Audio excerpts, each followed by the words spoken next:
Hi, I'm Cameron, and I don't just read comics, I love them. Today, you're listening to the final episode of our three-part read-through of the magnificent Image Comics series Saga by Brian K. Vaughan and Fiona Staples. We're going to be going over Saga Book 3, which collects issues 37 through 54 of this award-winning series. If you want a little more context into these episodes, I'd go check out our episodes on books 1 and 2. Unfortunately, there was a little audio trouble, so the second half of this podcast was re-recorded. Russell came over from the kindness of his heart to re-record and answer the same questions that I had already asked him. You'll hear us mention it, but honestly, I think that this episode is just wonderful. As always, follow us on Instagram at Cameron Reads Comics, and there are going to be complete spoilers ahead. You have been warned. All right, so here is your summary for Saga Book 3. Since we last saw them, Hazel, Marco, and Alana are together and finally reunited. Alana is also quite pregnant. Hurling through space, Prince Robot IV, Isabel, and Petrichor join them in their wooden tree space shuttle. Due to their lack of fuel, they need to land on the planet Fang. What was originally intended to be a quick gas stop became a 6-month stay. On Fang, they meet a planet of indigenous bush baby-like creatures. One of the most endearing is a young gentleman named Curdy. He develops a relationship and friendship with Hazel. Meanwhile, in the world of Gwendolyn, Sophie, and Lion Cat, Sophie declares that she wants to become a freelancer. And she's finally old enough to intern with one. Gwendolyn is not enthusiastic about this idea. While they're establishing their lives, the will starts looking for them to reunite. Hazel grows into her body. She learns how to utilize both of her parents' capabilities as well. She knows how to fly with her wings, and she starts learning different magic spells. One evening, Isabel catches Curdy and Hazel practicing spells on some bugs, making them explode like fireworks.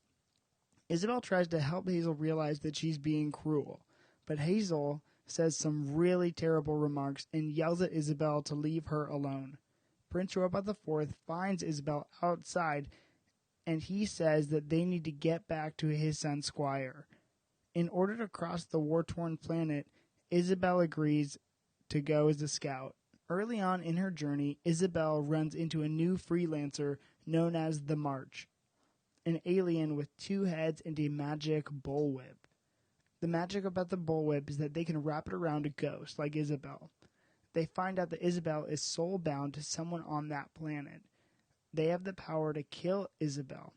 She just has to tell them who she's soul-bound to and where they are to get out.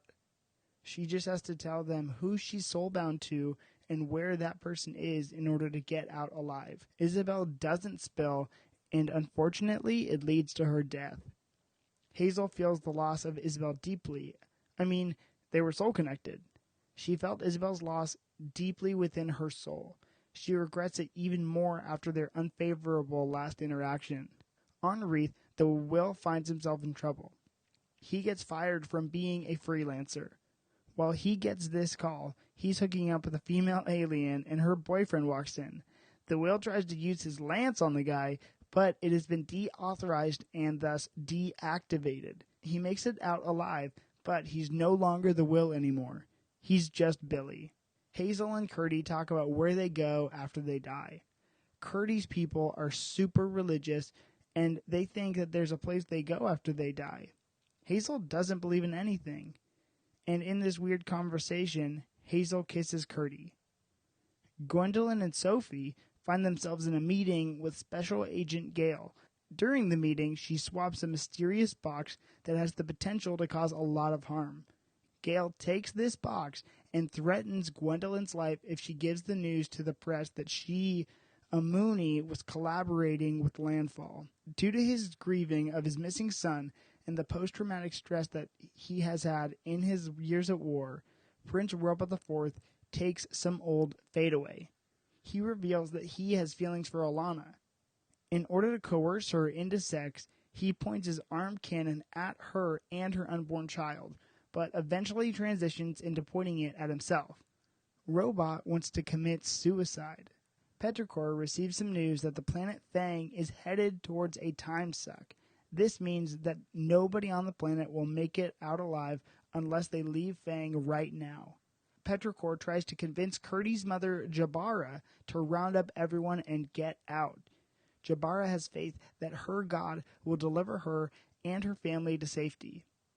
Marco walks in on Alana and Prince Robot, insisting that violence isn't necessary to resolve this situation. Robot shoots Marco, but Marco is protected by his shield. The blow from the blast knocks Marco into a wall and knocks him out. Alana then hits Robot in the head with a lamp, knocking him out. While all of this is going on, the freelancer, the March, makes their way to the family's camp. They find Curdy and Hazel playing hide-and-seek, and they threaten his life if Marco and Alana don't come out. The Will finds Gwendolyn and Sophie after their meeting. He apologizes for how they'd left things and offers Sophie an apprenticeship to become a freelancer just like him. Sophie turns down the offer because she's found that there are other jobs to make change, and the Will walks away feeling rejected. Alana comes out with a blaster aimed towards the March. She gets caught in the magic bullwhip, and while things seem bleak, Marco grabs a blaster and rapidly shoots the freelancer and kills him.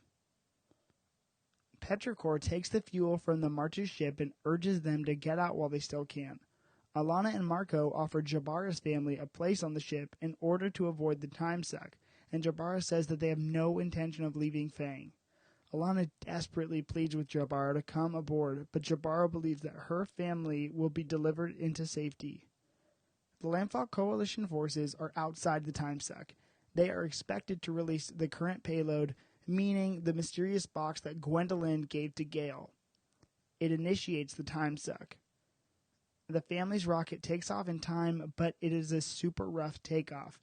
Everyone is shaken up thoroughly, and Alana was slammed into a wall, and by the time they reconvene, Alana reveals that she can't feel their son kicking anymore. They lost him. In a beautiful sequence of pages, Hazel narrates how she's feeling, but the images on the page show Curdy, who appears to be drowning in the time suck. He declares his faith until his eventual demise. The family heads to a new place called Abortion Town. Because they need to get the child out of Alana's body before it threatens Alana's health, they play it off as though Alana is carrying Prince Robot's child in order to calm suspicion. But due to how late she is in her pregnancy, they legally cannot operate on her. They send her to a back alley area called the Badlands, where she can have her operation. During their time on this new planet, Hazel confides in Petrichor because Hazel is a being from two worlds, both Wreath and Landfall. She knows that Petrichor has both parts, meaning anatomically, and she is afraid about the way that her body's going to change. What if everything goes wrong and Hazel dies? Petrichor comforts Hazel and lets her know that she is unlike anyone who has ever existed, making her like everyone who has ever existed. And because of that, Hazel is never going to be alone.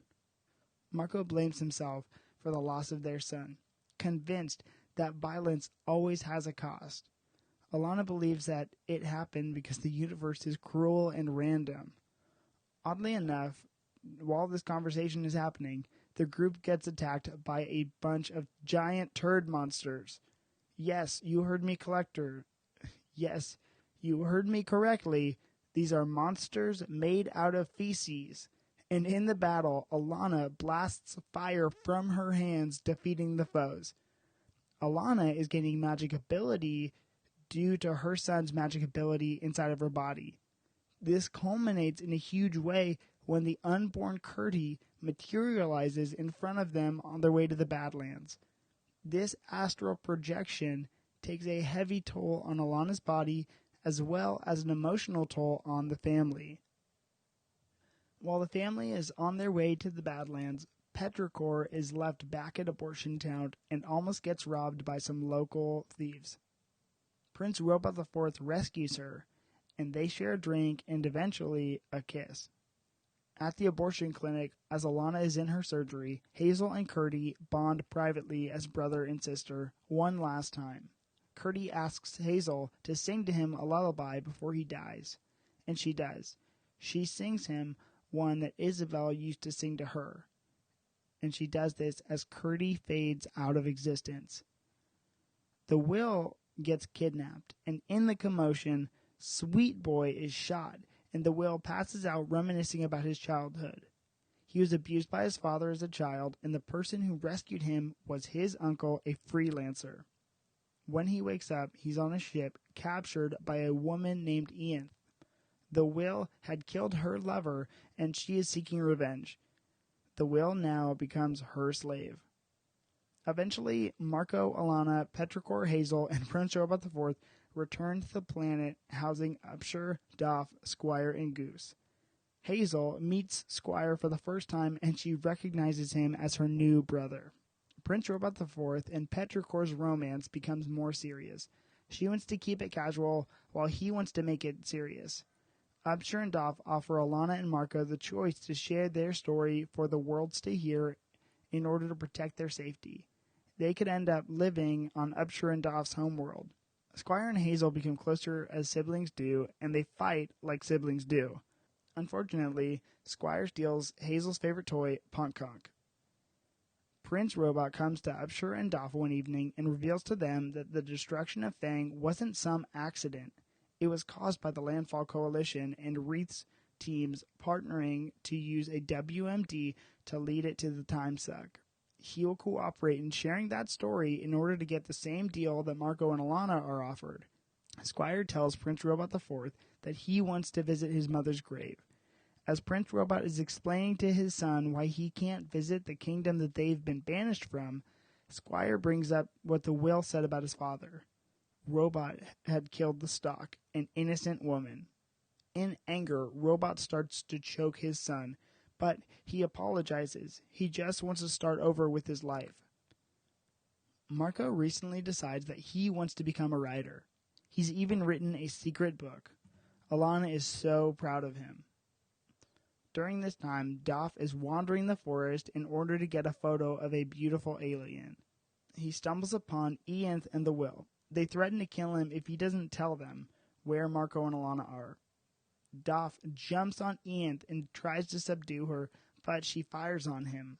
He dies, but not without one last act of heroism. He let the Will escape. Squire runs away from the group. They all decide to go looking for him. As he gets himself lost and in trouble, Ianth saves him from being eaten by carnivorous wildlife. Prince Robot stumbles upon the person who wants to see him most, the Will.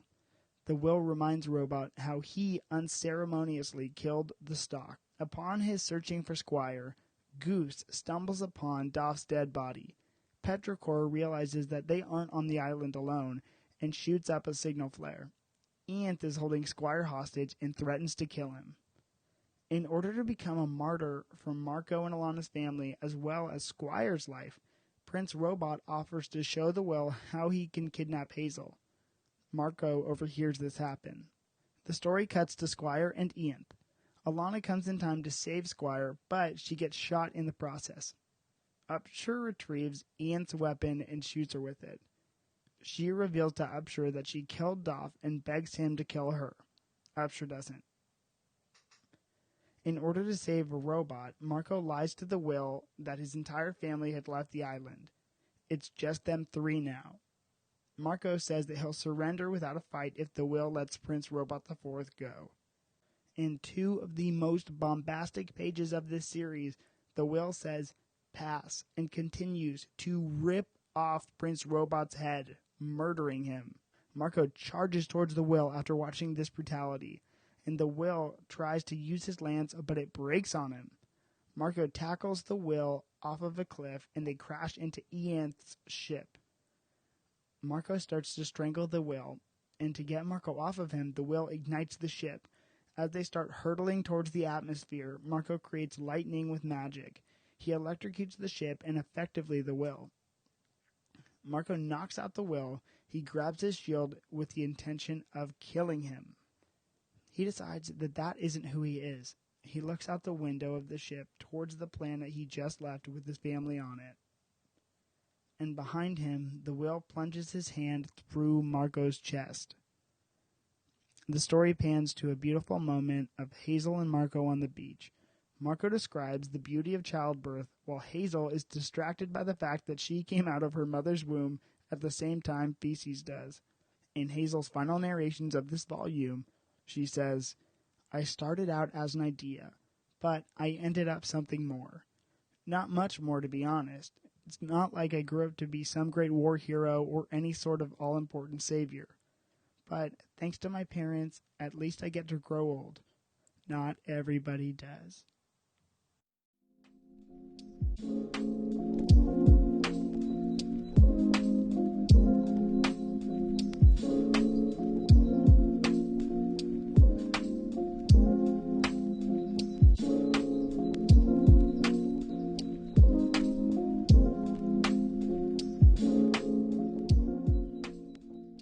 And we are back.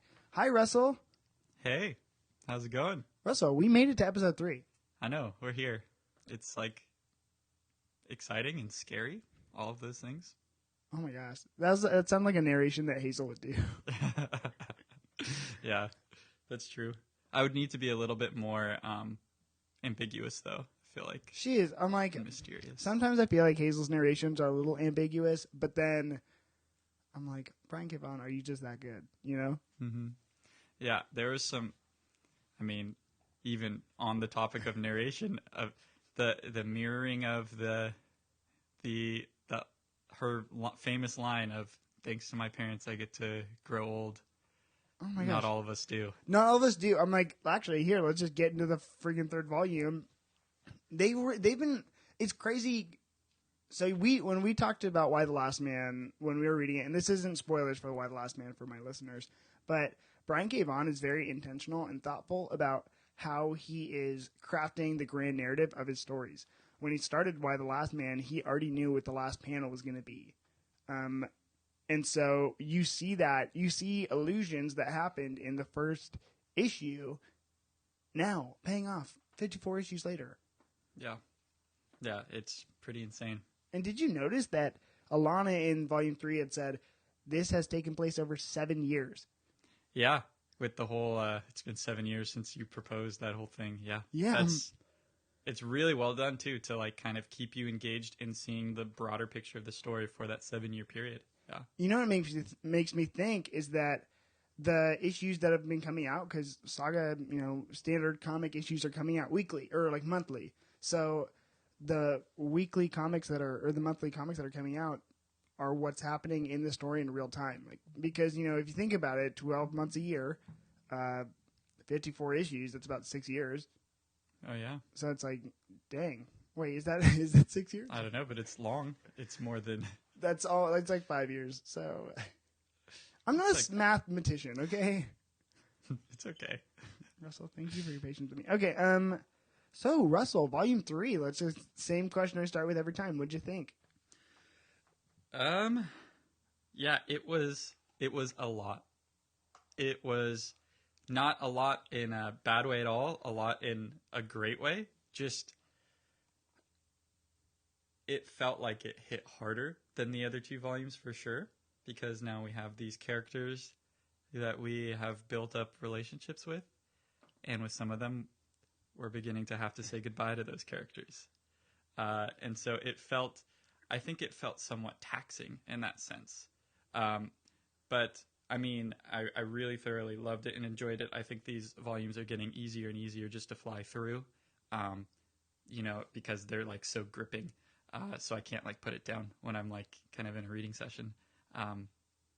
Yeah, so I guess those are my general thoughts. Yeah, I feel that same way because as we, for the listeners behind the scenes, but we were doing this on a schedule, and so like it was no problem really to kind of finish these books within our allotted time frame to do it. Like I picked this up last Sunday and I read through half of it in one sitting, which is 9 issues which is not standard for me in one big sit to read and finish comics. I haven't done something like that since I was like 10. So I find you're right, and it's going to be a struggle now going into the next phase of this listening because it's not going to be like that.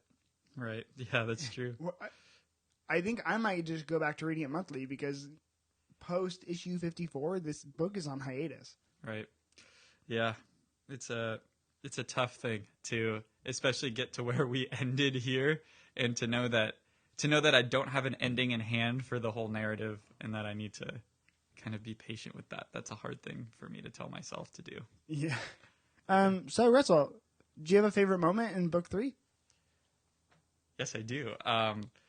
Yeah, I think for me, the favorite moment here comes usually I love to pick, I think, moments that are just sort of like happy or like beautiful in a happy way or something.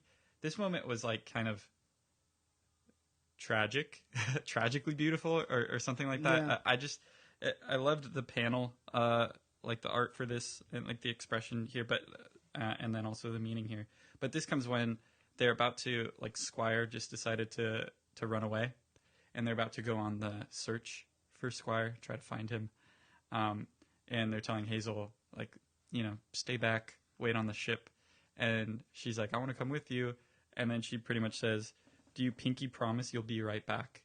And then you have this beautiful panel of Alana, like, leaning down and just looking in her daughter's eyes and saying, I pinky promise.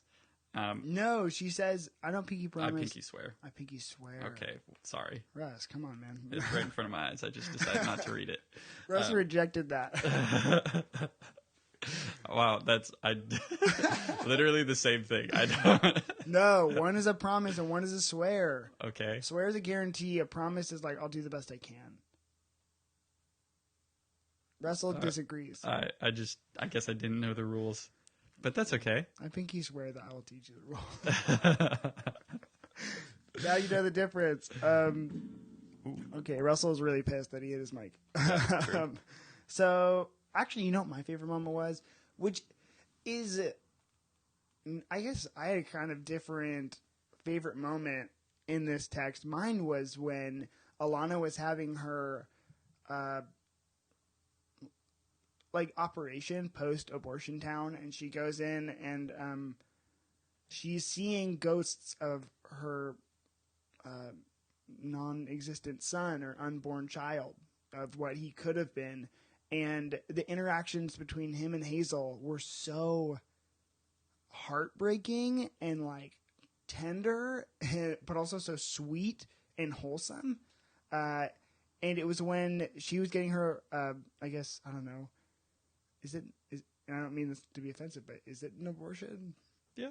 I'm like, okay. I'm like, post. Yeah. Anyways, we don't need to she's getting her operation done, and he is fading out. And Hazel, who had recently lost her babysitter, is now playing the role of older sister to this semi-fictitious younger brother. And she sings him a lullaby. And she sings him the lullaby that she was taught by Isabel, which was like, oh my gosh, I just thought it was so beautiful. And Curdy asks her, please be like a famous singer one day. And it's like, oh my gosh. Like, yeah. Yeah, and the writing to that lullaby that Isabel had crafted is so brilliant. I think that one of the things I love about this is the charisma in these characters. Like, they are so, and this is weird to say about fictional beings, but like, they are so themselves.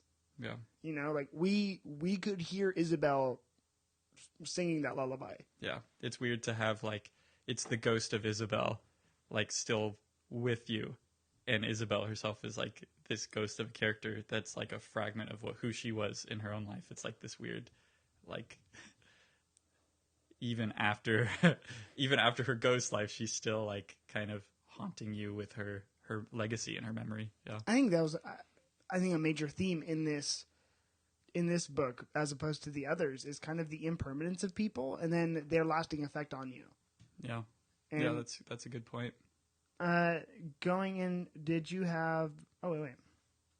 After reading Volume 2, you and I both agree that that's where we felt the story gains its soul. And we kind of really get to know these characters in their day-to-day. That we understand those characters like natures, right? How did you feel about this volume now that we know all of our main characters? Yeah, I think it felt like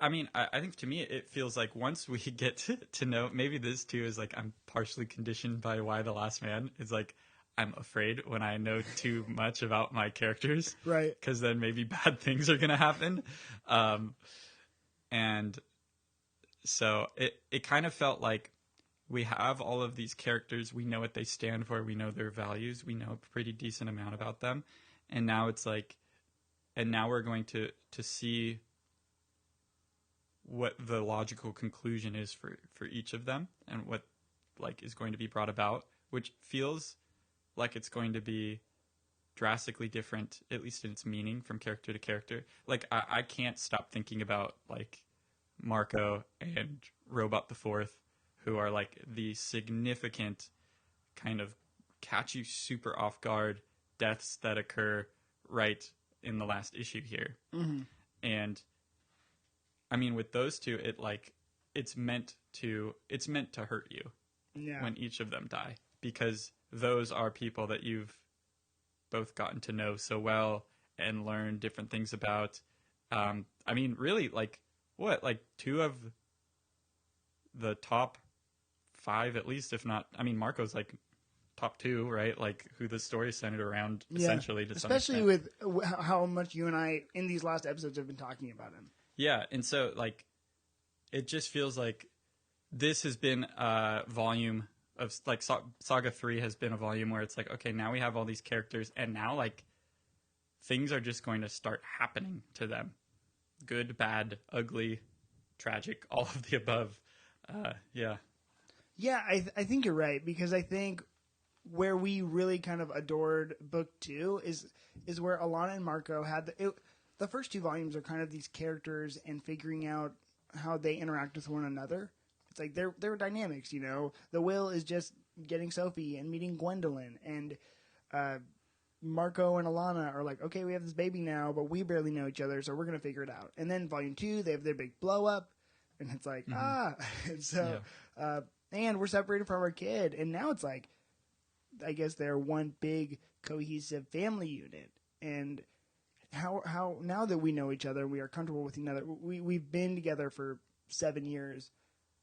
How do we go about doing life together now for our daughter? And I think they're kind of making those decisions as stuff like that's happening. You know, should we live with Upshur and Doff on this? What's the planet? I don't know. On the fish planet. Yeah. Should we go do these other things? Which is it's a definite tone shift. Even like, should we be accepting of this rodent family to like live with us, you know? Oh my gosh, I didn't even take any. I'd love to get into that. That's the commentary. I think the meta commentary in this volume is whoa. Oh, for sure. But yeah, BKV loves it for sure. Yeah, but that's definitely, this one feels more than the past 2 volumes of like he's got some stuff to say about our world that we're living in, and this is the medium for conveying some of those thoughts as well. Well, shoot, we can briefly touch on a moment that he had in this. You want to talk about another meta thing about Brian K. Vaughan in general, and I guess how he feels is when Marco starts to become a writer, and then Upshur, it's Upshur who comes up to him and he says, or Marco's like, I'm choosing this nonviolent profession, blah blah blah, and Upshur's like, yeah, people have died because of what I've written, and so you can either be a pacifist or you can be a writer, but you can't be both, because when you put ideas in people's heads, they will act on those. And it's like, whoa. Yeah, that's very true. There's, it does feel. I felt like that. Even with the Oswald heist, anytime like there's some sort of like author thing, you feel like you have this piece of Brian K. Vaughan that's like coming out on the page to some extent. As he's like sort of endowing his profession onto one of the characters that he is writing as a result of his profession. It's like this weird, meta thing. It makes me think, actually, I recently watched Parasite, or I'm like about to finish Parasite. Wait, what do you mean you're about to finish I've been Parasite? watching this movie for like a month because I'm like, and this is, maybe it's white privilege, maybe it's other things, but like my ethnocentrism or whatever talking, but I'm just like, how I'm about to go to bed. I'm watching TV. How invested am I in reading subtitles right now? And that's why it's taken me a month. Oh, that's so sad. It's good. I'm on the last 20 minutes. But anyways, during his acceptance speech, Bong Joon-ho says the most creative is the most personal. And that's a Scorsese quote. It happened at the Oscars. And so I think you're seeing that with Brian K. Vaughan in this text is he's putting himself in it because, number one, if you guys keep reading Brian K. Vaughan's works, you will find that it's so creative. And I think it is very personal. So I'm a fan. Moving forward in this arc, Russell, did you have a favorite character? Yeah, I think I did. I think, I think in this volume more than others, it felt like there's so much of like the depth and the humanity of so many characters are kind of just at the forefront. And so I feel like there are so many characters that I felt some sort of connection to. I really just love the development of Hazel. I love that she's our narrator and kind of our main character, like in a broad sense, but then also she's like so innocent in like most of the time things are happening to her rather than like with her or something, you know? But I love that she's still a child in the midst of this, even though she's undeniably been, you know, marked and affected by the things around her. Her babysitter died and she has to deal. I mean, that's like what a humanizing kind of loss of innocence moment that this person that I just had harsh words with is now gone and I don't get to rectify that. Yeah. And so she's experiencing these really kind of humanizing, brutal moments. But at the same time, I mean, and really like with you brought up with the imaginary brother, that she's like, there's something so sort of gut wrenching about, bye. That was like a nice, you know, half hour you had, but now we're gone. But then she still has these moments of just like childhood innocence. It's not like she's this pessimistic, jaded child. There's something, I think, weirdly beautiful about how childlikeness can persist in the midst of darkness that's like present within that. Even like with her imaginary brother like farting and she's like, that was so good, you know, and like stuff like that. It's like these really beautiful, pure, I think you had even texted me before, but the fidget spinner, do you even know what a fidget spinner is? Like lines like that are like so brilliant because she's still a child and that means that she likes gross stuff. She likes being petty at times, you know, like all of those things. Yeah, I don't know. She's just a really like beautifully written character, I think. Yeah, I think I love especially in this volume because she's older. You know, she's 6, she's 7. She can, I guess, she can articulate, which is not something we've necessarily had in the last couple volumes.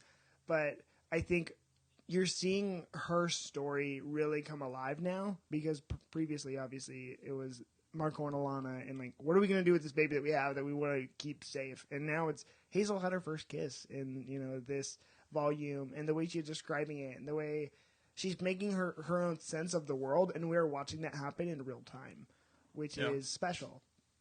And so, you know, I love in her narrations, I think her narrations going with her own, like literally speech bubbles are very interesting to see how they correspond in a way that we hadn't seen that before. Right. Yeah, definitely. And then actually chiming in on what you were saying too about kind of what she's experienced. I don't know if we talked about it in the second episode, but her like in the second book, you can kind of see that her upbringing has made her different than the other kids. And when I was writing the summary, I wrote that she was understandably different than the other kids because obviously when you see her in the classroom with the teacher, she's just like, yo, this is a monster I drew and he has farts for eyes or something. Mm-hmm. And I'm like, oh my gosh. I'm like, you are so weird and different and you've seen like so much already that, yeah, you are understandably kind of out there as opposed to these kids who just want to read and color within the lines, you know? Yeah. there's something to be said about her uniqueness as having horns and wings and being really the only person in the known universe to be like that, corresponding to her uniqueness in personality as well. Yeah. Oh my gosh, Russell, that was spoken like a true college professor, and I'm going to let all the listeners know that Russell has his master's degree. So Fresh masters. you heard that. That was spoken by a true master. True. Um, Who is your favorite, Cam? Oh, I didn't even think about that. I was like, oh, I'm going to go to my favorite character interaction. My favorite was, I think I wrote it down. Shoot. I'm like, I forgot. I think my favorite character is either Petrichor or, again, Prince Robot IV. Because, and especially their dynamic, I just loved. But I found so much, like, joy and fascination in going to your last point, Hazel's interactions with Petrichor and kind of the leader that this transgender alien has had with Hazel, because Hazel's a girl who is both worlds, and of course she would try and find comfort and, like, you know, leadership, mentorship, guidance from someone who she knows is also kind of from two worlds. And I thought that was so, like, pure and innocent, their interactions that they're having. And I thought Petrichor was teaching Hazel valuable lessons and, like, be proud of who you are. You know, like, wait for no man. And, you know, all these lessons, I just found her to be a very unique tone. And she provided a different kind of perspective in this entire story, because I was actually listening to a commentary on this from a podcaster I like, Koi Jandro, and he was saying that this story is all about inclusivity. Like, Saga is about representing everyone. And if you think about it, like, if I was casting a movie, like we talked about previously, if I was casting a movie about this, it's like I would pretty much hire people of color. And so to have a transgender alien kind of showcase a new perspective in the story, I'm like, wow, absolutely. And so I think it provided a really great voice and a unique thing. And then Prince Robot IV, I'm just like, Prince Robot IV is, I think his arc over the entire series is probably my favorite one, which I didn't realize until I was writing down who was my favorite arc, because when you look at him in the first volume, who his allegiances are to. Look in the second volume, who his allegiances are to and how they've changed. And then you look at the third volume, because in the second volume, he was at Marco's throat. He's like, oh, you're a filthy Mooney. Like, I want nothing to do with you. And then next friggin' page, he's with Petrichor. Mm-hmm. And they are a weird relationship, dysfunctional, go with the flow kind of thing. And it's like, wow. And then you see his obligations to his son and the ramifications of how royalty and his terrible father have treated him to make him an ineffective father. You know, I just thought that they were both so well done. So I really liked both of those. Yeah. Yeah, those both felt like very central characters. I do agree with especially with Petrichor, like you have to appreciate the dynamic between her and Hazel, because she is someone that can uniquely understand Hazel in a way that, like, really Hazel can't be understood that well in that sense by anyone else, right? Yeah, like, her parents can't understand her. Yeah. Yeah, and so there's something really, like, beautiful. And there's something in that, like, in Petrichor, like, sort of, like, disliking Hazel, you know? Like, it's not just this smooth relationship. She gets, like, really fed up by Hazel and everything, and it's kind of just amusing, if anything. But then to see, like, it makes the bond even clearer, right? Because it's, like, in spite of topical personality clashes, undoubtedly there's a connection between these two characters and an understanding between them. Yeah, and you know, you see I guess Hazel's also kind of a voice of reason to the audience. When you see Petrichor and Prince Robot are going to leave, that Hazel's like, I don't want to lose another babysitter. And I'm like, as a reader, I'm feeling the same way. I'm like, I love this dynamic so much. I don't want to lose you. Mm-hmm. So that is okay. Who was your favorite interaction? Character interaction? That's a very good question. You know, I don't know if I have like a favorite one-on-one interaction, but the thing that really like stood out to me was when everyone is just together. Like it's It's so rare. The only people at one point, I want to say the only two characters that we're invested in that aren't there are Sophie and Gwendolyn, right? Yeah, oh my And God. I mean Lion Cat too, so 3. But everyone else is on that planet, right? It's crazy. And obviously the Will has some darker intentions there, and isn't like, but everyone else is like part of this weird family at some point. And so just the ability for them to like all come together in this, like, all these characters that have really up to this point started on their own, and now they're all together in one place and they're interacting with one another. You know, it almost feels like this weird mashup of like different television shows having, you know, it's like Jimmy Neutron and Fairly Odd Parents. That's the first one that came to my mind. Oh, you mean the Jimmy Timmy Power Hour? Yes, that's exactly what I'm talking about. There was 3 of those, and I watched all of them. But that type of thing, you know, where you're like, whoa, this is like really cool and interesting that all of these characters are now interacting with one another. So that as a whole, I just thought was like so fascinating, to see like Dolph and Upshur like now interacting with these people that they started out trying to get this story about, and now they're kind of just friends with them and trying to help them out, and kind of their lives were saved by them because they provided them food and sustenance when they were like dying, like all of these weird things. And so I just loved that as a whole, that whole group dynamic that went on. Yeah, no, I think you're right too. And Brian K. Vaughan, and I don't know if we give enough credit to Fiona Staples, because I don't know if any other artist could do and convey so appropriately and so uniquely all of the characters and their dynamics. So I'm like, credit to Fiona Staples, because I think her world building is unmatched, especially visually.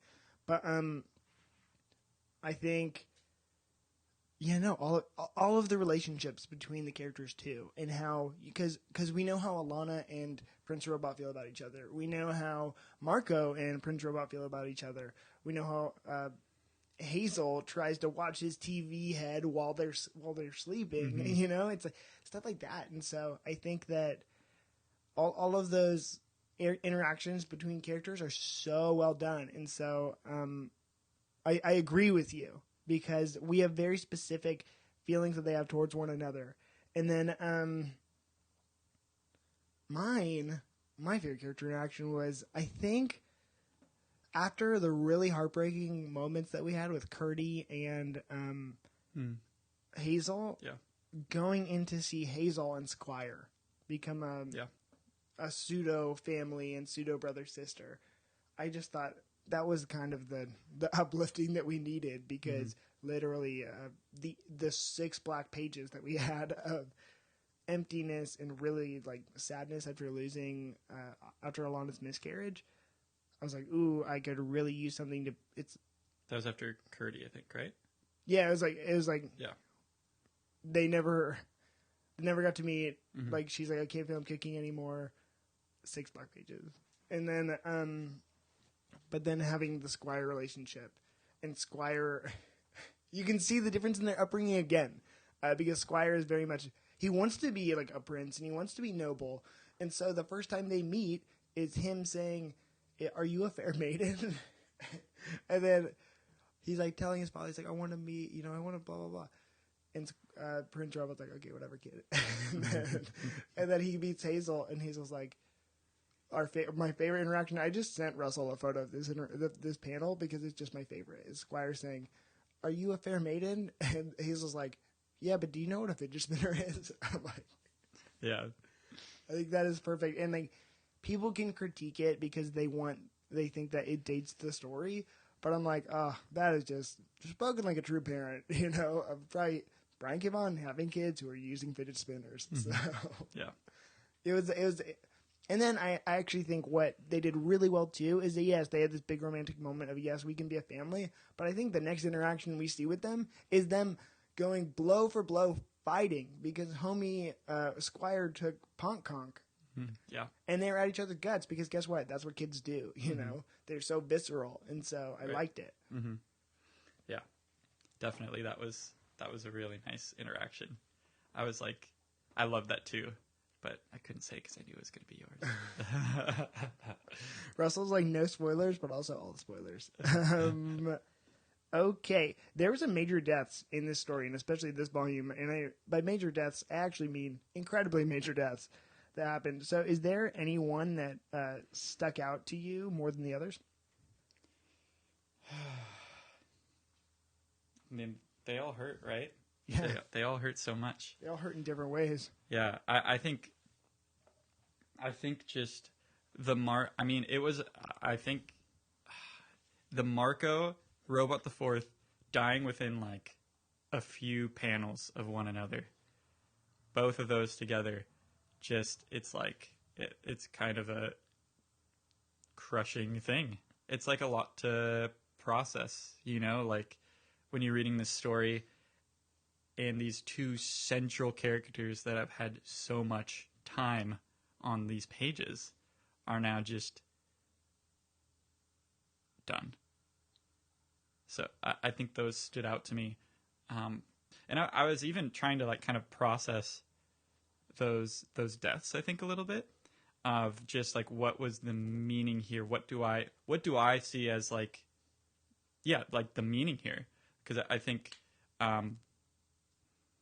with Brian K. Vaughan, there's a lot of times something really tragic to be said about a lot of these character deaths. One thing that stood out for me is that I'm like reading this, and I mean, for me, if Marco's gonna die and I'm writing this story, Marco's dying on the last page, right? Like, if he's going to die, that's what a tragedy is in like the very conventional understanding.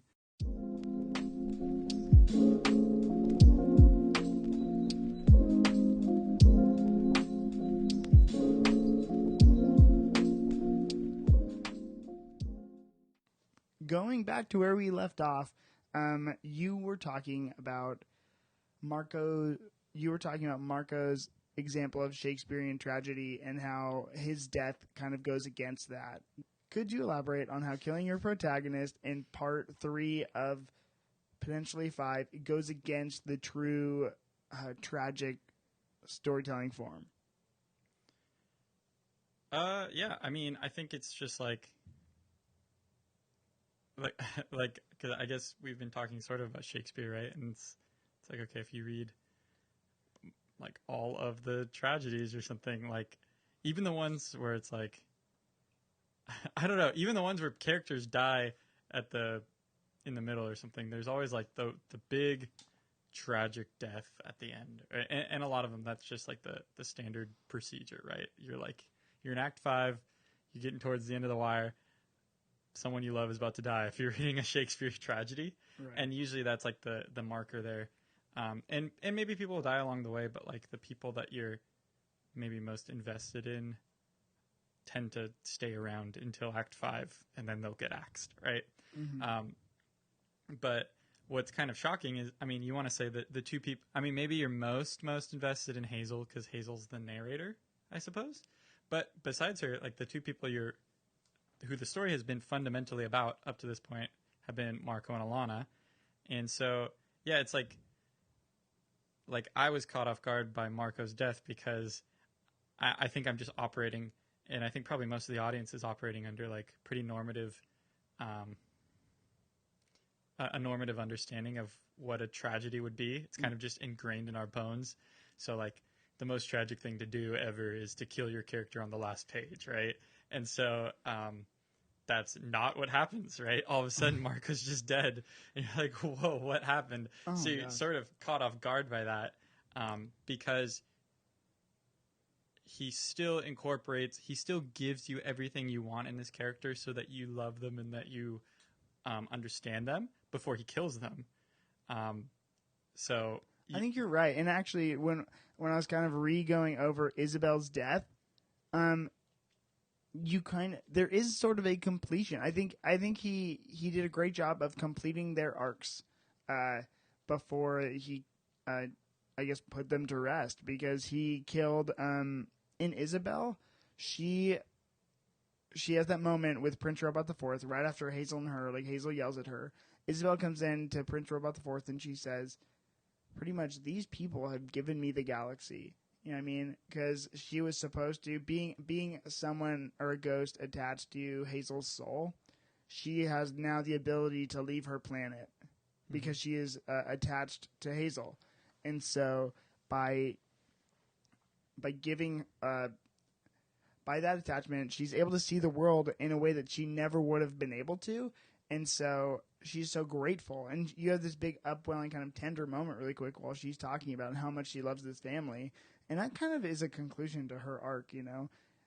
She has reached fulfillment through these people. And so you see the same thing in Marco, where he's constantly fighting his violent side and he's afraid of who he is. And so I wanted to ask you, do you think his pacifism was his downfall? But I think yes, in the best way, though.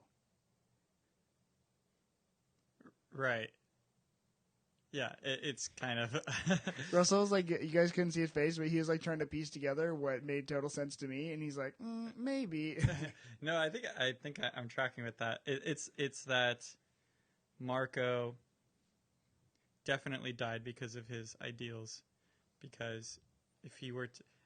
It's the pattern we've seen up to this point where he impulsively is violent. He impulsively is a pretty aggressive person. Yeah. And then has to check himself, or maybe sometimes even other people check him. And then things are like, he can be like, okay, that's right, I don't like violence. And then he'll like kind of go against that. And here you see this kind of pure moment of him having nothing in the world stopping him from just like killing this person in front of him. And then he backs off because he's kind of in that moment where you see him like looking out to space. You have this sense of he has this piece of being content in his pacifism there, right? Yeah. And it is directly because of that he's then stabbed in the back, right? Because he didn't take advantage of the moment in his aggression and kill the will, right?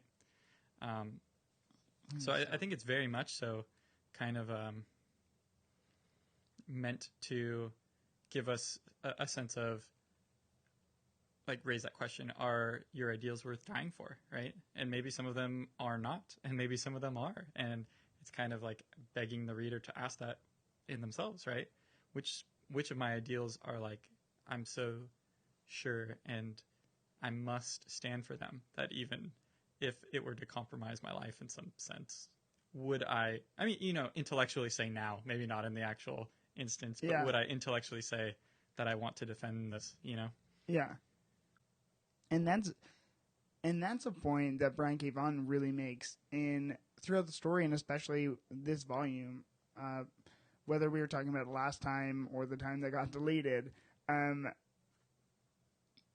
Marco talks about wanting to be a writer and having a non-violent profession, and Upshur goes up to him and says, no, people have died because of what I've written, so you can't have non-violence and be a writer. Like, people are willing to die for ideas. Mm-hmm. So, and then I think he kind of alludes to that, to the, what do you call that planet? I call them little, like, bush babies on the planet Fang. Like Hurdy and... I just think of them as, like, some rodent type species. I'm like, I feel like they're an animal. I looked up a bush baby and they really don't look quite like that, but I'm like, that's as hard as I want to look. Yeah. And so they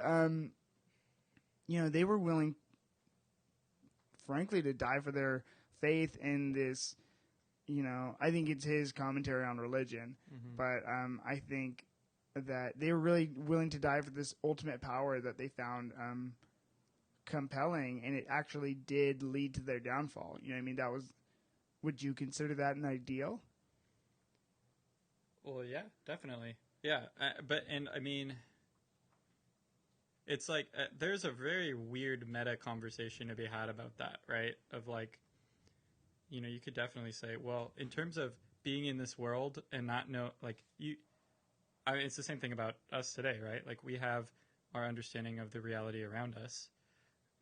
When we're reading this narrative, one looks absurd, right? Like, the religious idealism looks absurd, and Marco's pacifism looks at least significantly more admirable than the religious idealism. Yeah, yeah. Right? But both end in death. Oh my gosh. That's so brilliant. So, like, it's sort of, to me, it feels like, well, who's right then? You know?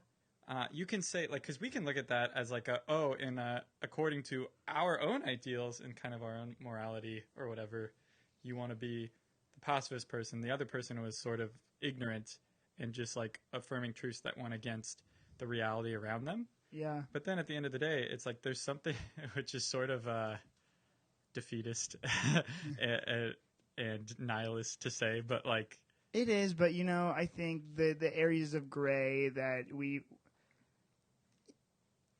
I think it's kind of like it's taking a gray perspective on both. It's like not that nothing is important, but like that they are mutually important and one is not necessarily more important than the other, you know?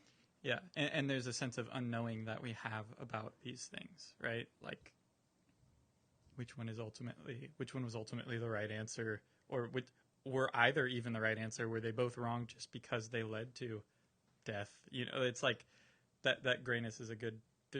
I think there should be a tension of the reader's inability to know certainty that like kind of accompanies you on your journey reading this.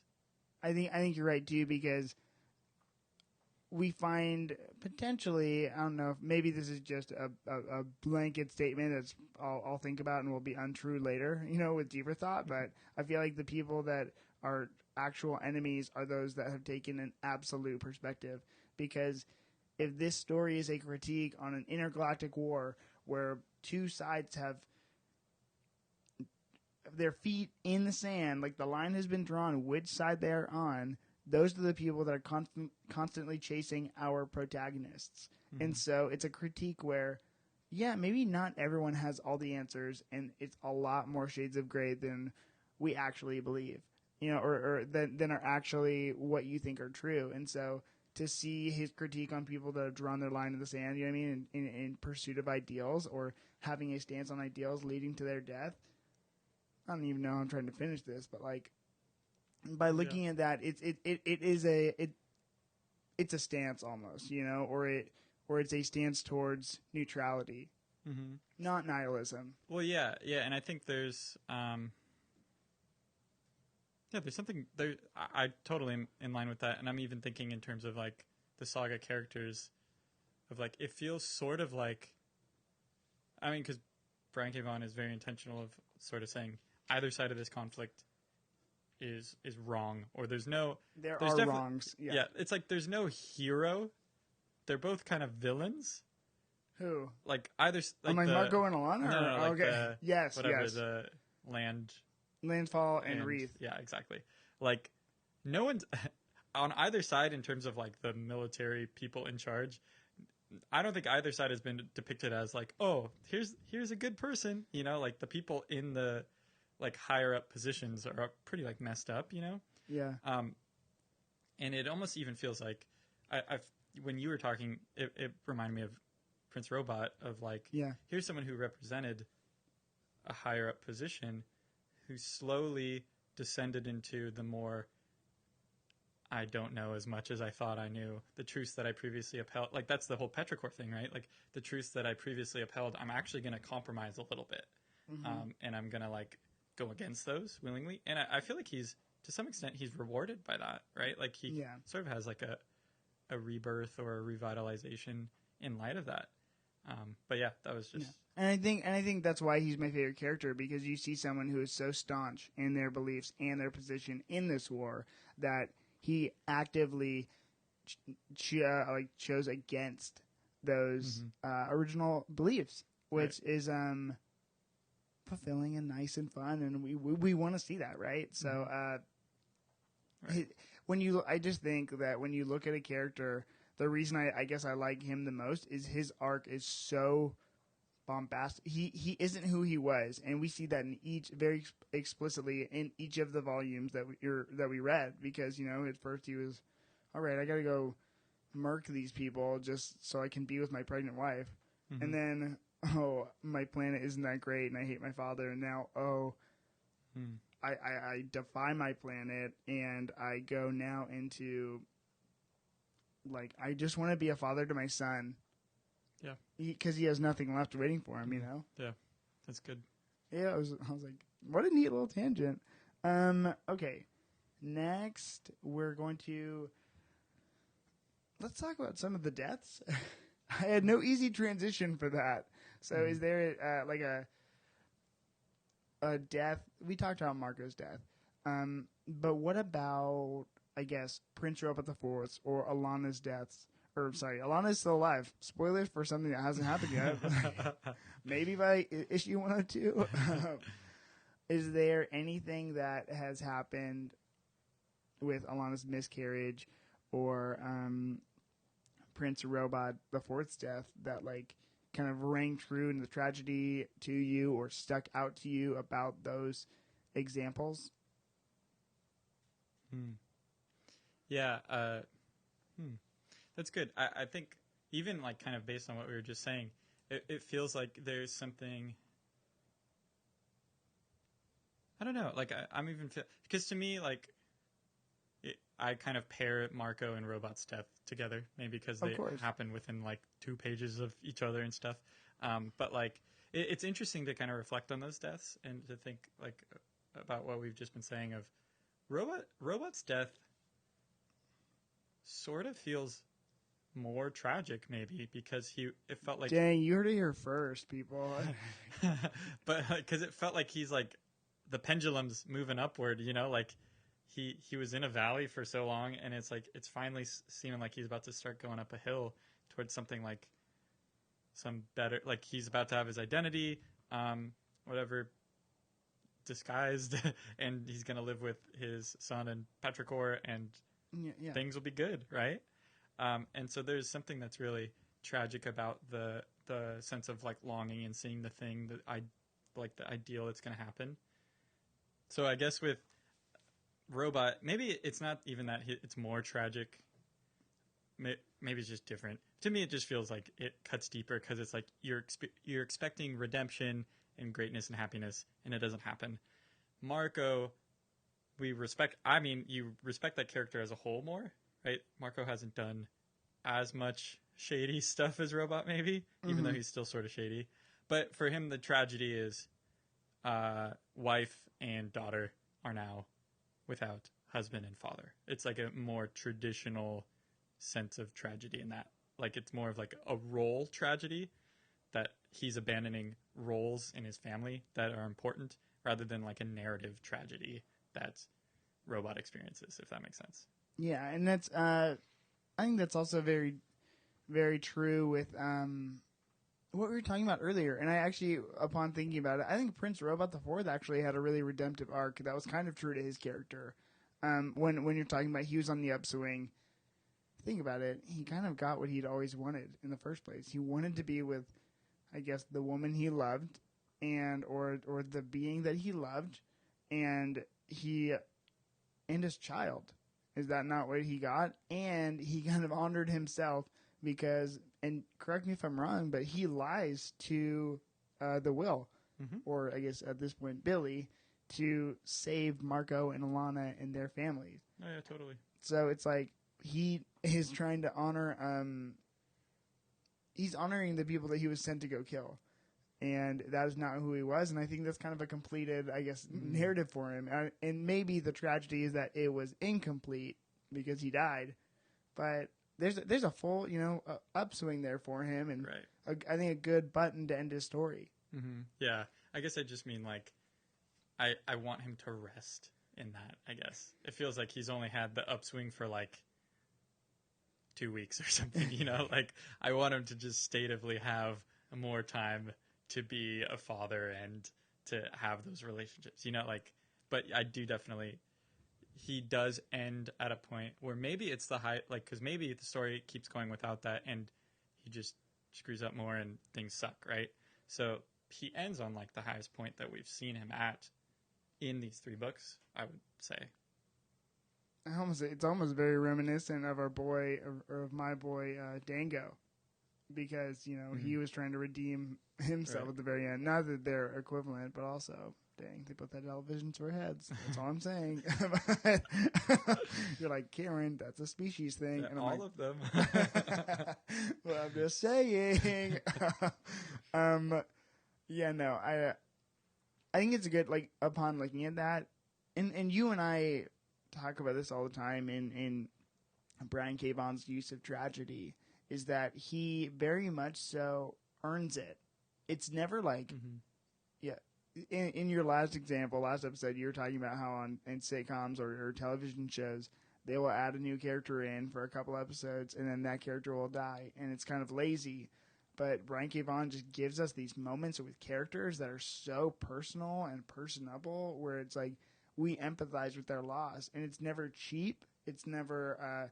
I think he's a very meticulous planner over the arcs that are going to happen and how characters are going to affect one another. And so I feel that with every character that we've had and lost now. Mm-hmm. Yeah, that's a good point. Yeah, I mean, it almost feels like, if you're from a writing perspective, I'm imagining if you're writing characters in just for the sake of killing them, that is lazy. And as a writer, you're actually not allowing yourself to invest in your own characters by, flirting with the possibility of them dying. They're like your staples that will never perish, right? And so there's sort of something that's impersonal about that. Whereas, like, how vulnerable of a thing is that as a writer to build up this character, give them so many panels of your time, and then to have to release that character. Yeah. Right? There's something that's, sort of earned in that. When I'm reading, especially Marco or Robot, their deaths, there's a loss there. I'm sort of left wondering, what do we do now? Like, we just got axed 2 characters that have taken up so much of the time here, and there is a loss there, rather than who's even a side character? I don't even know at this point. Isabel. A side character that's still alive? Well, a side character.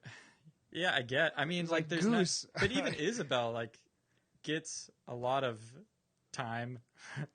I know. Maybe Friendo. Like if they just killed Frendo's Friendo after, like it's like there's something totally different, and it is like I do bring it back to the whole whichever insert TV drama here. How I Met Your Mother. Are there a lot of characters in How I Met Your Mother that are killed off in the first episode they're introduced? Okay, I redact that. Yeah, that's Scrubs. Is that true? I love Scrubs, and it is true, but I like it. I haven't really watched either of these. I was expecting more of like some sort of crime scene show or something. Scrubs is a crime scene show. They work in a hospital. That's not a crime scene. It's a hospital. The crime is the character deaths, Russ. Also, I love Scrubs, and I rewatched it. It's from 2003, or it came out in 2000. And it was like 7 seasons long, 7 good seasons. The 8th season is terrible. No, the 8th season is wonderful. The 9th season is terrible. And anyways, I'm a fan, and I'm not knocking it, but there are definitely some characters that are initiated in and then killed off because they get some sort of disease or whatever happens. Oh yeah. So okay, well then that's an example I'm totally unfamiliar with, but it sounds like a nice one. I'm like, and you feel cheapened, right? You feel sort of cheapened. I'm just very emotional when I watch those shows. Like Scrubs makes me cry, but maybe I don't know. Maybe it is cheap. Maybe it isn't. Like the formula, maybe it wasn't cheap back then, but it worked. But I think for the sake of this example, whether or not you're a Scrubs fan, you can kind of agree with the structure that has had. Yeah. It's the same thing with like. I was just talking. This is sort of a different example, but it feels related. Go for it. Is Brooklyn Nine-Nine? Have you watched Brooklyn? I like Brooklyn Nine-Nine. I've only seen like the first 3, not even all of the 3rd season. So again, I'm a little bit uninformed coming into what I'm about to say here. Yeah. But it always kind of like just makes me cringe a little bit where they just say stuff is true and you just have to believe it now. They're Yeah. like, oh, remember how like you're lactose intolerant, and then like that's the thing that you have to remember for this episode now. It's like there's something cheap about that rather than like showing you throughout, even with like some of the relationships, right? They're like, you guys are in love, and it's like, what do you mean you're in love? You've only been in love the last 3 minutes of this episode and never before, you know? And so You're so funny. some things, but I guess so. You're Stuff so like that. funny. There's like narratival work that I'm expecting writers to do, and it's the same thing with deaths, right? Like if you're gonna kill someone, like do it the way Marco and Robot were killed. Yeah. Write about them for 500 pages, and You need 54 episodes of your sitcom before a protagonist can die. You've heard it here first. I mean, it's nice, right? It worked. It worked out for us. Oh my gosh, dang. We're gonna get some hate mail, but it's fine. It's fine. I'm not bashing Brooklyn Nine-Nine. Solid show. Okay, Russell. So I guess we're winding down. I just have a few more questions for you. Question number 1. Now that we don't have any more issues of this series, is there anything that you are looking forward to happening? And we talked about this briefly, like what do you want to happen in Volume 3? But now that like at this point, there's no at the time of this recording, these are all the issues of Saga that have been written and published and distributed. So is there anything that you want to see moving forward? Yeah. Well, the thing that I think as I closed book 3 that I was like curious about, like the cliffhanger thing that I was like, oh, how's this going to go? Was concerning like Squire, because Squire ends book 3 as an orphan. He's now an orphan, and so it's kind of like, what's the dynamic now, right? Like he's had all this time sort of being under Goose, and it's like Goose and Friendo. Yeah, and so but there's really, I mean, there's so many directions that they could go here, right? Like Goose been the father figure, so now he's going to continue to sort of be a father figure because he was during Robot's absence, or Petrichor feels some sort of responsibility, or Alana. I mean, we had that whole scene where Robot had those weird vibes towards Alana and was like, oh, I know I only feel like this because I know you'd be the perfect mother for my kid. And so there's some weird Well, he was on fadeaway. And yeah, but still, like, maybe foreshadowing? I don't know. Like, you're not... No, he's unstable. Like, he was... You can kind of tell when he's like... And maybe, you correct me if I'm wrong, but he was talking to the doll. He was talking to Ponconk, who he stole, who Hazel will never get again, who traveled across the universe to be with Hazel. Yeah. The Journey of Ponconk is going to be a mini-series in the future. No, I'm just kidding. But... He stole Ponconk and was like that. The doll is kind of what motivated him, I'd argue, or he wanted to be a knight, and so he went to go to the kingdom where he'd be welcomed with open arms. And I got vibes that he was talking to the doll, and that was what got him to leave. Mm-hmm. Right. Yeah. So he's unstable. Yes. But so I guess all of that to say is I'm like very much looking forward to whatever the heck is going to happen with Squire next. Yeah, I personally think that he's going to be a part of their family. Mm-hmm. But who's like, are they just everyone's taking a parental role? Oh my gosh, you're right. I didn't even think about it because there's no Marco anymore. Yeah, it's like, I don't know. Because Hazel declared him as her new little brother, which I'm like, love that for you. Even though they're like the same age. He's probably, whatever, a year. Nah, not 6 months younger than her. Sure. Well, because it's hard to tell because he's got a TV on his head. I mean, you're speaking the truth. So, I guess my next question, wouldn't he be a little bit younger than her? Yeah, like 6, because he was in Princess's belly. Mm-hmm. Yeah. Okay. When she was born, and so whatever, maybe let's 6 to 12 months. Yeah, sounds 6 good. to 12 months. My next question, or not my next question, what I'm looking forward to next is Alana, because we have not seen a lot of Alana's journey. And you and I, like, we spent a long time, I guess, as two males reading about a family and empathizing, or like, I guess, what's the word I'm looking for? Relating to the male protagonist, who we've seen the most of. We've seen a lot of Marco's journey, and now we have seen his journey kind of come to a close. So, not even kind of. He's dead now. Right. But like we've met Marco's parents, we have met all these. We've seen his upbringing. The real thing that we kind of know is that Alana was like a punk, and I don't mean punk as in like. I think she's like grunge girl, like had piercings and wore all black and was disgusted by all men, and you know, she had her fadeaway kind of deal happen, and but I don't think we've given her the right amount of time to let her shine, and so right, and even you were kind of making a point too about the family member people that we've met from each side, right? Yeah. We talked about that off audio, but we've met Marco's parents. We have seen his relationship with his parents. We have not seen that for Alana, you know. And I think that Alana, the only thing we know about her father is that he married a student, an alumnus with Sure. Alana. Someone the same age as Alana. They went to the high school together, but Alana, that's Alana's new stepmom or whatever. So. That's all we know. We didn't even interact with the father. So seeing that, I'm excited to see more of Alana, and I think I'm really excited to go see more of Special Agent Gale because I think he is going to be a very sinister character. I think he's the villain of the story. Yeah. So I am very excited for that. Okay, Russ. He definitely keeps showing up, and it's like, ooh, why do you keep showing up? Well, I think you made the point at the very beginning that kind of just like light bulb on moment for me, you know. Which is, he is worse than Prince Robot was. He's the one who's like, you need to go on this mission for the sake of your people, when Prince Robot was kind of disinterested. And then he's the one that everyone's seeing correlate with, you know, kind of perpetuating the war. Right. And so I'm like, ooh, you're really bad. And he has bat wings, so he's for sure evil. Oh, true. They got the symbolism just in the color of the wings. He's evil. And he even like he's the one who tried to stop Upshur and Doff too. I'm pretty sure. I think he sent the stock after them, or not the stock. Sophie, the brand.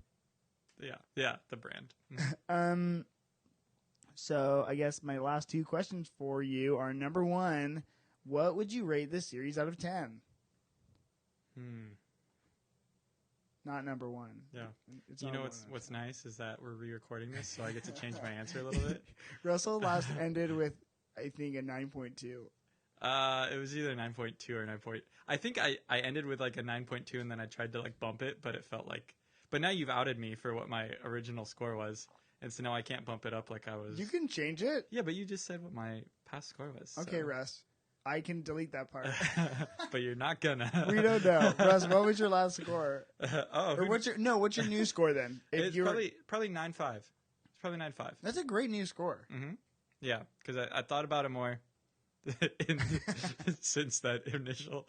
So I still stand by the, I guess, idea that I can't make it a 10 because Why the Last Man's a 10, and that's my favorite thing that I've read in the comic world since you've introduced me. And part of that is maybe Saga gets up to a 10 because it needs, like after book 4 and 5, who knows? Because I don't have the ending. Yeah. So it's kind of hard for me to feel settled with it and give it like a perfect score or something. But it's my second favorite thing I've ever read so far. And so it's a 9.5. Second favorite comic he's ever read so far. I'm like, dang, Russell, this medium just got validated to you. My score has not changed because it can't go any higher. I give this series a perfect 10 because I don't know. I think this is a masterclass that Brian K. Vaughan puts on, and really like he's firing on all cylinders. Like the art and Fiona Staples. I don't want to overlook Fiona Staples' art and the way that she is able to build these beautiful scenes and like depict everything and all the crazy sci-fi space opera flavor that's going on. I'm like, it's perfect. And so I don't want to devalidate what she is doing and pulling off, because Brian K. Vaughan is great and everything, and he's obviously his structure and his body of work we are huge fans of, but what Fiona Staples is doing here with this family and the way they are depicting them, and I guess fulfilling his work for her, or co-creating, you know what I mean, co-world building that they're doing is unparalleled, and I think it is a masterclass. So, and I also think that they really depict the human experience in through these larger than life fictional characters, and I think it's perfect. I wouldn't change a single thing. And some of the statutes that I put upon grading or sharing comics is, number one, being able to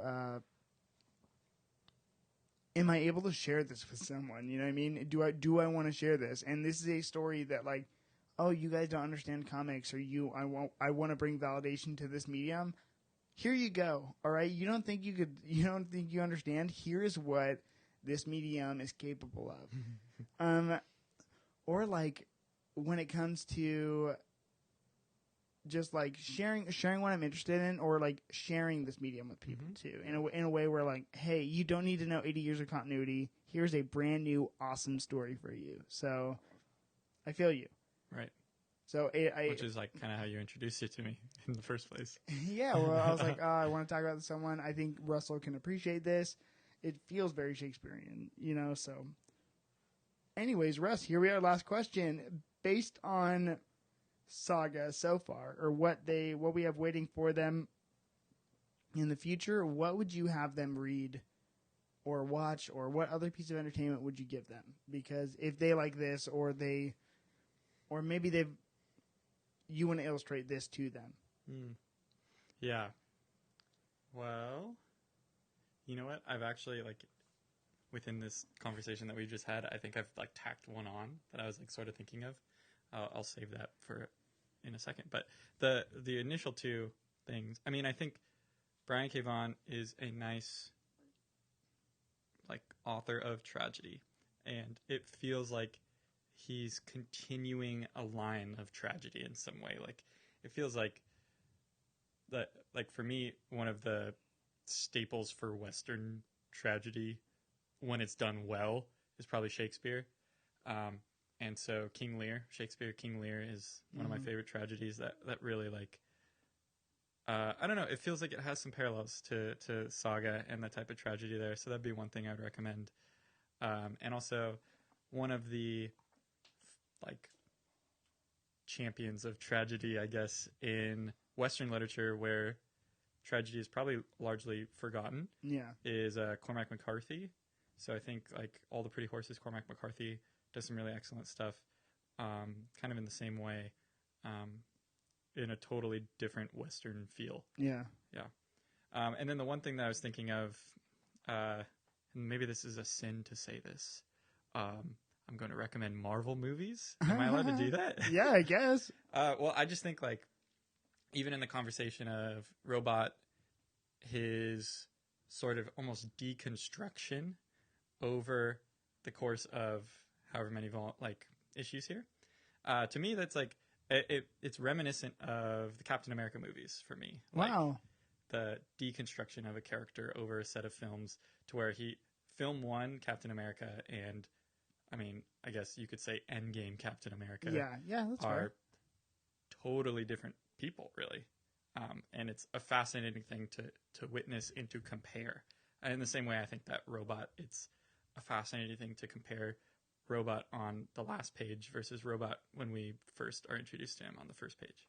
Yes, because Robot has such a great arc. I'm such a fan of him, and what they did with him, it was really well done, masterful. So I feel that my recommendations, honestly, would just be indie comics. This is the first comic that got me into indie books, and whether it's hard now for me to understand Image, this publishing platform, as a indie comic label, because they're just so huge. I'd say Image now is up there with the big two, DC and Marvel. So go check out. I really like this book. Got me to go read Deadly Class. This book got me to go read all of the Ed Brubaker Criminal Universe stuff. All super good, and so go check those out. And the rest of Brian K. Vaughan stuff, because he's not done. He's we love Why the Last Man. I liked Ex Machina, so go check those out, and maybe some other creator owned stuff. Also, DC Vertigo label. It's Vertigo Comics are an imprint of DC, or at least they were, and they're so good. So go check those out too. Alrighty, Russ. Well, thank you so much for being on the podcast now like 100 times because we re-recorded it. And you guys can definitely expect to see Russell come back sooner rather than later, but we are going to give him a break because of how his frequency. So stay tuned next week to check out my really good friend Jesse Watson and I talk about Firepower by Chris Somney and Robert Kirkman. And remember to go follow us on Instagram at Cameron Reads Comics. Thank you. We will see you later.